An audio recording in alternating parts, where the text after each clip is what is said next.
আসসালামু আলাইকুম রহমতুল্লাহ বরকাত। আপনারা কেমন আছেন? আমিও মোটামুটি আলহামদুলিল্লাহ ভালো আছি। আজকে আপনাদের সামনে একটা গুরুত্বপূর্ণ জিনিস নিয়ে এসেছি। গুরুত্বপূর্ণ জিনিস বলতে প্রয়োজনীয় জিনিস, সেটা হচ্ছে তিন ফল। আপনারা অনেকে হয়তো তিন ফলের নাম শুনেছেন, কিন্তু তিন ফল দেখেন নাই। কাঁচা তিন ফল দেখেন নাই, হয়তো দেখেছেন আপনারা দোকানে দেখেছেন যে পাকা অথবা ওই বাজারজাত করার জন্য প্যাকেটিং তিন ফল দেখেছেন, কিন্তু তিন ফলের গাছও দেখেন নাই, তিন ফলও দেখেন নাই। আমি সেই কাঁচা তিন ফল এবং তিন ফলের গাছগুলো আপনাদের সাথে দেখাবো এবং শেয়ার করব এবং তিন ফল সম্পর্কে বিস্তারিত আলোচনা করব। দেখুন, এইটা হলো তিন ফলের গাছ, এটা হলো তিন ফল। মূলত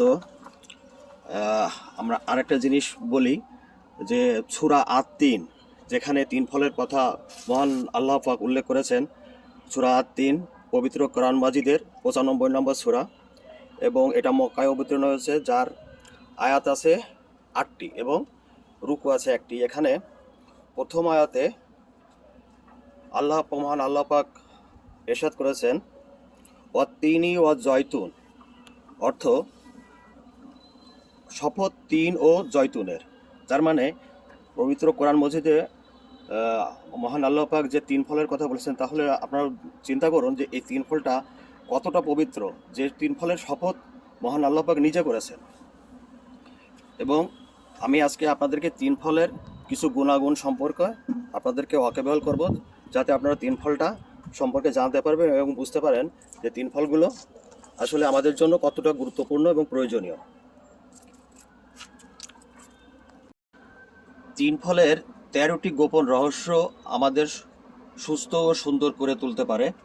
এই এই যে তিন ফলের আপনাদের যে গোপন রহস্যগুলো বলবো, সেগুলো আপনারা যদি জেনে থাকেন এবং যদি এটা মেনে চলেন, তাহলে এই তিন ফল খাওয়ার পরে আপনাদের যে উপকারী জিনিস শরীরের জন্য, সেটা কিন্তু আপনারা জানতে পারেন। যেমন মনে করেন, আমি 13টা গুণাগুণের কথা আমি তিন ফলের বলবো।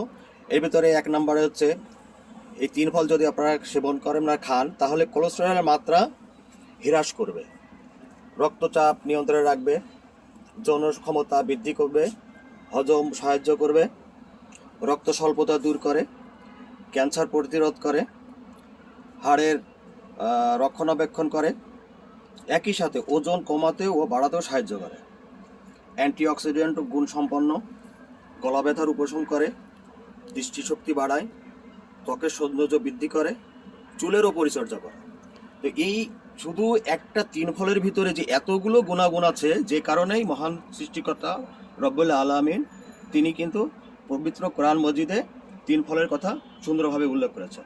তো আমি চাই, তিন ফল যদিও আমাদের এই দেশীয় ফল নয়, কিন্তু এখন বাংলাদেশে এগুলো উৎপন্ন হচ্ছে। অনেকেই এটা তৈরি গাছ লাগিয়েছেন এবং পরিচর্যা করে তারা তিন ফলের বাগান করেছেন। মূলত এই তিন ফলটা ফিলিস্তিন এবং সিরিয়া এলাকায় সবচেয়ে বেশি হয়, সৌদি আরবেও হয়। কিন্তু এই তিন ফলের যে এতগুলো গুণাগুণ আমরা হয়তো আগে কেউ জানতাম না। আমি আপনাদের সাথে শেয়ার করলাম। যদি পারেন কম করে হলেও খাবার চেষ্টা করেন। আপনারা এতগুলো, এই যে 13টা গুণাগুণ আমি বললাম আপনাদেরকে, এগুলো যদি খান তাহলে আপনারা অন্তত লাভবান হবেন। ধন্যবাদ আপনাদের।